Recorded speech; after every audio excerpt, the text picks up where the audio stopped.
بہت سے لوگ سنتوں اور نوافل میں کوتاہی کرتے ہیں اور ان کو یہ نہیں خیال ہوتا کہ انہی سنت و نوافل کے ذریعے تو اللہ کا قرب ملتا ہے۔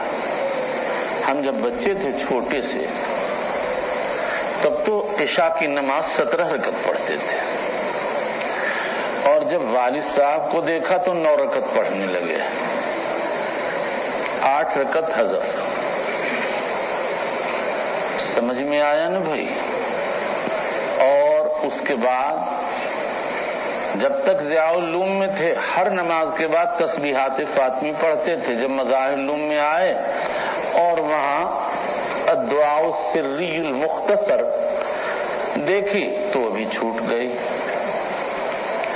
اور جب ہم نے قرآن جلالین پڑھی تو شیطان آیا، کہنے لگا یہ بھی تو قرآن ہی ہے، کیا ضرورت ہے روزانہ تلاوت کی؟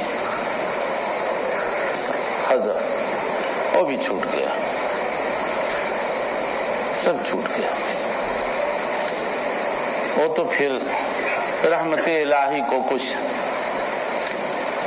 کرم کی نظر ڈالنے کا موقع کیسے ملا وہ تو وہی جانتے ہیں۔ بہرحال ایک نظر ہوئی،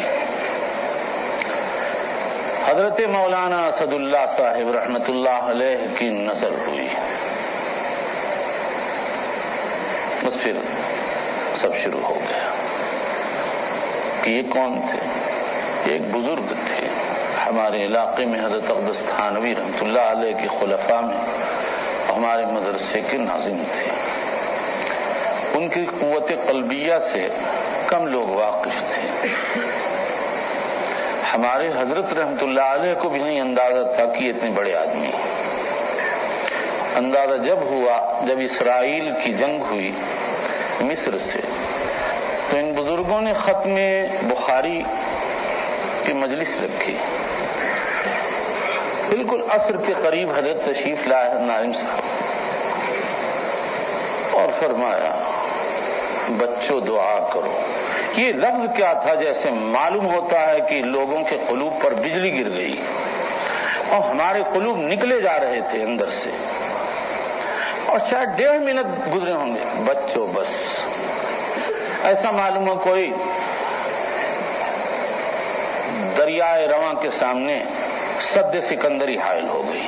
اس دن اندازہ ہوا، میں نے خود دیکھا حضرت کو کہ حضرت نائم صاحب کی قوت قلبیہ کہ بالکل قائل ہو گئے کہ بڑے آدمی ہیں، اور شام کو اطلاع آئی کہ جنگ بند ہو گئی۔ تو ایسے ایک دن میں بیمار پڑا تھا، میں نے حضرت کے یہاں پیغام بھیجا ناظم صاحب کے یہاں کہ حضرت میری طبیعت بہت خراب ہے، کیا آپ لوگوں کو بتاؤں؟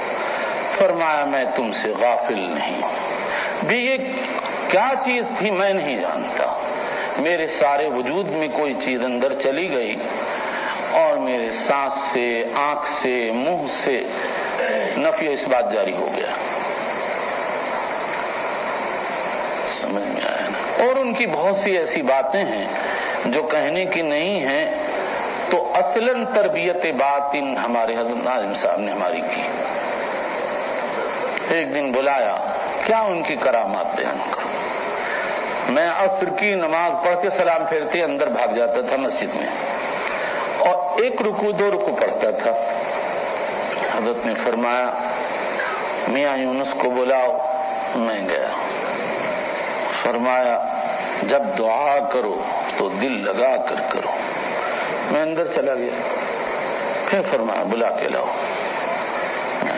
جب دعا کرو تو دل لگا کے کرو۔ پھر میں چلا گیا، پھر تیسری مرتبہ بلایا، فرمایا جب دعا کرو تو دل لگا کے کرو۔ اس کے بعد کیا حالت طاری ہوئی، آپ کیا بیان کریں؟ ہم تو ویسے ہی کہ ویسے ہی کودن،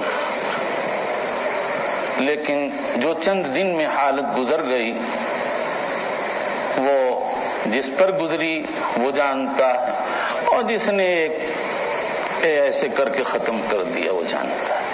جب ناقابل برداشت حالت ہو گئی تو میں نے پیغام بھیجا تو حضرت نے فرمایا میں آنے قابل نہیں ورنہ میں خود آتا. میں گیا. لڑکوں نے کہا حضرت یہ آئے. فرمایا اولئک لا خوف علیہم ولا هم يحزنون. ختم. بہت چاہا کہ وہ حالت پیدا ہو جائے, ہوئی ہی نہیں.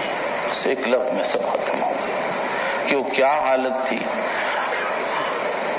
آخرت کا اتنا زبردست تصور طاری ہوا تھا کہ اگر میں نماز کے لیے کھڑا ہوتا تو زور سے آواز کے ساتھ رونا نکلتا اور معلوم ہوتا کہ میں اس وقت قبر میں کھڑا ہوں. ایسا زبردست اثر ہو گیا تھا کہ وہ 3 دن میرے لیے ناقابل برداشت ہو گیا. تو میں نے ان کو اور ان کی کیا میں باتیں کہوں, کیا کہوں. حدیث الحزن یا سودا طویل, یہ باتیں کہنے کی نہیں. ایک دن میں بیٹھا تھا مجلس میں, کشف و کرامات کا خیال آیا. اسی وقت فرمایا اس سے تمہارا کیا فائدہ, ایک مرتبہ سبحان اللہ کہو گے 1 درجہ بڑھ جائے گا. اور ان کی باتیں ہی عجیب ہوتی تھیں.